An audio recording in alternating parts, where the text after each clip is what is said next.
Assalamualaikum, dear students. I am Najam Muntazir, your chemistry teacher. I hope you all are fine. Stay home and stay safe.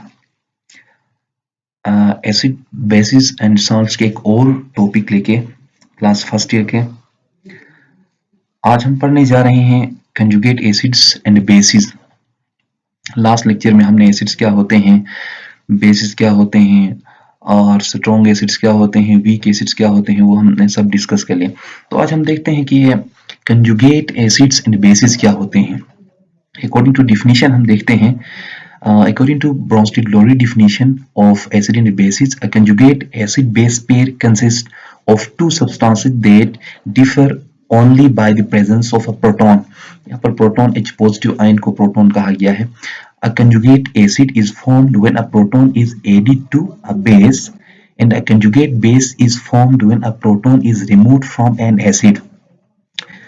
According to Bronsted-Lowry definition, conjugate acid और conjugate base क्या होते हैं, ये एक proton की difference है इनमें। यहाँ पर कहना ये चाहता है कि कंजुगेट एसिड तब बनता है जब एक प्रोटॉन बेस को ऐड हो जाता है। मतलब नीचे मैंने एग्जांपल भी दिया है, देखिए ये एसिटिक एसिड है, ये वाटर है। अब एसिटिक एसिड में आप चेक करें, एसिटिक एसिड का ये जो प्रोटॉन है, एसिटिक एसिड का प्रोटॉन यहाँ से रिमूव होके इस बेस के साथ आया है। यहाँ पर वाटर बेस है, क्योंकि वाटर एम्फोटेरिक जरूर है, ये एसिडिक भी बेसिक भी एक्ट करता है, लेकिन देखता है कि वो सामने से रिएक्ट करने वाला सब्सटेंस कैसा है। यहाँ पर एसिटिक एसिड है, इसको इथेनोइक एसिड भी कहते हैं, ये एक ऑर्गेनिक एसिड है। और इसमें देखिए यहाँ से ये जो प्रोटॉन है, ये प्रोटॉन यहाँ से वो भी हेट्रोलाइटिकली अपना इलेक्ट्रॉन भी यहाँ पे छोड़ के यहाँ से इस बेस के साथ, यहाँ से ये इस बेस के साथ आया है। ये प्रोटॉन आने के बाद देखिए यहाँ से ये प्रोटॉन निकलने के बाद यहाँ पर ये स्पीशीज रह जाता है, जिसको हम कंजुगेट बेस कहते हैं। एसिटिक एसिड का कंजुगेट बेस क्या है? एसीटेट आयन है। क्या है? एसीटेट आयन है। और यहाँ पर आप देखें, पहले वाटर था, वाटर ने ये प्रोटॉन एक्सेप्ट कर लिया। एक्सेप्ट करने के बाद यहाँ पर आपके पास क्या बना है? कंजुगेट एसिड बना है। वाटर ने प्रोटॉन एक्सेप्ट करके क्या बना है? कंजुगेट एसिड बना है, जिसको हम हाइड्रोक्सोनियम आयन कहते हैं या हाइड्रोनियम आयन कहते हैं। तो सिंपल आप ये कह सकते हैं कि एसिड अपना प्रोटॉन देने के बाद पीछे जो स्पीशी रह जाता है वो कंजुगेट बेस होता है, और बेस प्रोटॉन एक्सेप्ट करने के बाद जो स्पीशी बनता है उसे हम क्या कहते हैं? कंजुगेट एसिड कहते हैं। और इसको मैंने थोड़ा सा आसान करके लिखा है, आगे देखें। Conjugate acid is a species which is formed as a result of acceptance of a proton by a base. Every bonded acid has a conjugate base. Acid क्या चीज है?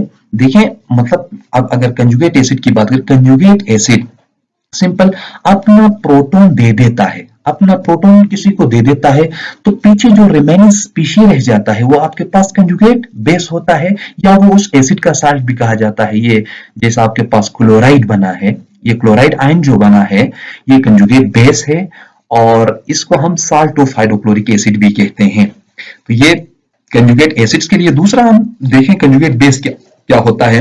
Conjugate base is the species which is left behind after donation of a proton from acid. अब ये आपके पास ammonia है, ammonia NH3, ammonia gas. तो वो जब एक प्रोटॉन एक्सेप्ट करता है तो आपके पास क्या बनता है? अमोनियम आयन बन जाता है, जिसको हम कंजुगेट एसिड कहते हैं। बेस क्या करता है? एक प्रोटॉन एक्सेप्ट करने के बाद कंजुगेट एसिड बन जाता है, जबकि एसिड क्या होता है? अपना प्रोटॉन डोनेट करने के बाद पीछे जो रिमेनिंग स्पीशी रह जाता है वो आपके पास कंजुगेट बेस होता है। बहुत ही सिंपल, इसको आप कॉपी पे एग्जांपल समेत नोट करें, और मुख्तलिफ जो किताब में आप एग्जांपल्स है वो आप लिख के नोट करेंगे तो और बेहतरीन आपको समझ में आ जाएगा। उसके बाद हमारा टॉपिक है सॉल्ट्स। सॉल्ट्स देखें, the substance obtained as a result of neutralisation of acid in the basis are called salts. Salts are three types. यहाँ पर मैंने three types लिखे, बहुत सारे types होते हैं, न्यूट्रल साल्ट, एसिडिक साल्ट और बेसिक साल्ट, जो कि आपके सिलेबस में शामिल है, वो मैंने इंक्लूड किया है। देखिए न्यूट्रलाइजेशन क्या होता है, वहां पर एक साइड से H पॉजिटिव आयंस, दूसरे साइड से हाइड्रोक्सी, H पॉजिटिव आयंस और हाइड्रोक्साइड्स अगर वो इक्वल अमाउंट में आ जाते हैं तो वो न्यूट्रलाइजेशन है। जैसे आप देखते हैं ना पीएच और पीओएच, पावर ऑफ हाइड्रोजन और पावर ऑफ हाइड्रोक्साइड, आप देखते हैं तो उसमें क्या होता है?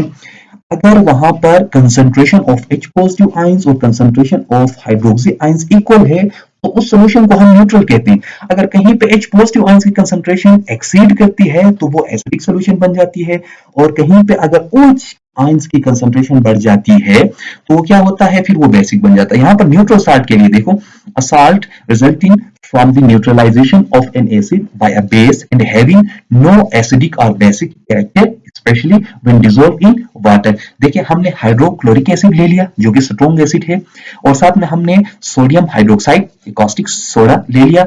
अब ये भी स्ट्रॉन्ग है और ये बेस भी स्ट्रॉन्ग है, और जाहिर सी बात इस बेस का अगर आप पीएच देखें तो अप्रोक्सीमेटली 14 है, तो जाहिर सी बात है बहुत स्ट्रॉन्ग होगा। इन दोनों के आपस में रिएक्शन होता है, हमारे पास एक न्यूट्रल साल्ट बनता है सोडियम क्लोराइड। आप जानते हैं बहुत ही न्यूट्रल कॉमनली हम यूज करते हैं, इसे कॉमन साल्ट भी कहो या इसे टेबल साल्ट भी कहो। तो साथ में वाटर बनता है, ये हमारे पास एक न्यूट्रल साल्ट के साथ वाटर बना। दूसरा हमारे पास एसिडिक साल्ट्स कब बनेंगे? It is obtained by the neutralisation of a strong acid with a weak base. आपके पास एसिडिक साल्ट्स तब बन सकते हैं जब आपका ये जो एसिड है हाइड्रोक्लोरिक एसिड बहुत ही स्ट्रॉन्ग होगा, और साथ में कैल्शियम हाइड्रोक्साइड एक वीक बेस है। स्ट्रॉन्ग एसिड, वीक बेस, और बनने वाला साल्ट आपके पास क्या होगा? साल्ट आपके पास एसिडिक साल्ट होगा, और साथ में वाटर बनेगा। ठीक है, स्ट्रॉन्ग एसिड, वीक बेस, तो क्या बनेगा? एसिडिक कैरेक्टर उस साल्ट के अंदर ज्यादा होगा।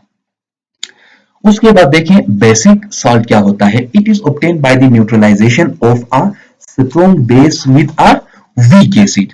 ये आपने यहां पर देखें बेस हमने बहुत स्ट्रॉन्ग लिया है, और उसके साथ क्या होता है देखें, ये जो एसिड हमने लिया है एक मिनरल एसिड, इसको हम कार्बोनिक एसिड कहते हैं, वीक एसिड है। तो इसी दौरान क्या होता है, यहाँ पर साल्ट की फॉर्मेशन होती है, और साल्ट के फॉर्मेशन में देखें आप सोडियम कार्बोनेट बना है और साथ में वाटर बना है। ठीक है बच्चे, तो यहाँ पर ये स्ट्रॉन्ग बेस होने की वजह से जो आपका साल्ट बना है ये भी आपके पास बेसिक साल्ट बना है।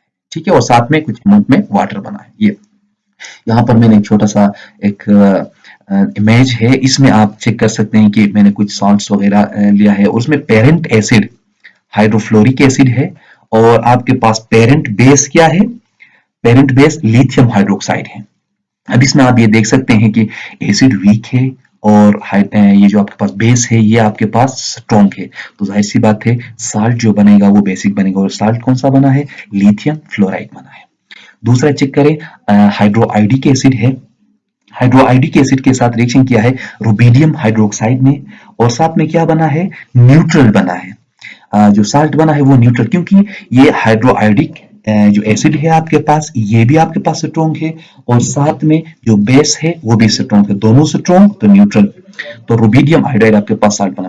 तीसरा देखिए हमने नाइट्रिक एसिड लिया है और उसके साथ एल्यूमिनियम हाइड्रोक्साइड लिया है। इन दोनों के आपस में रिएक्शन होगा, क्योंकि यहाँ पर एसिड जो है स्ट्रॉन्ग है तो हमारे पास साल्ट भी क्या बनेगा? स्ट्रॉन्ग बनेगा, और ये आपके पास एल्यूमिनियम ट्राई नाइट्रेट आपके पास साल्ट बना है। लास्ट में देखें बेटा, हाइड्रोक्लोरिक एसिड आपके पास स्ट्रॉन्ग है, और साथ में मैग्नीशियम हाइड्रोक्साइड, इसको मिल्क ऑफ मैग्नीशिया भी कहते हैं, और उसमें देखिए आपके पास साल्ट जो बना है एसिडिक, वो इसलिए कि यहाँ पर हाइड्रोक्लोरिक एसिड स्ट्रॉन्ग है और उसका जो बेस है वो वीक है, इसलिए आपके पास जो रिजल्टेंट साल्ट बना है एसिडिक, और उसका नाम क्या है? Magnesium hydrochloride.